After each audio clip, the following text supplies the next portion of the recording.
Hey guys, welcome back. So in this video, I'm going to show you how to download Logic Pro X. So yeah, let's get straight into it. Now, first, what we are going to do is we will go to the App Store. So open up and now in search bar type in Logic Pro X. All right, now search for this icon right here. So Logic Pro Make Music. This icon is the correct one. And what you are going to do now is just click install like that, and now we can open up the app.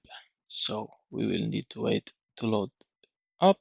Okay, and what we are need to do now is obviously we will need to log in into our uh, Logic Pro account.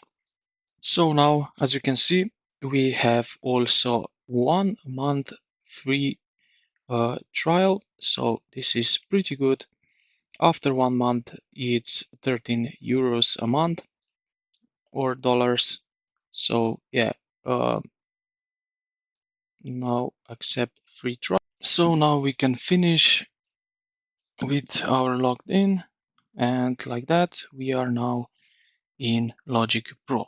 So this is how you can download Logic Pro X. I hope this video helped you out. If you did, consider to like the video and subscribe to the channel.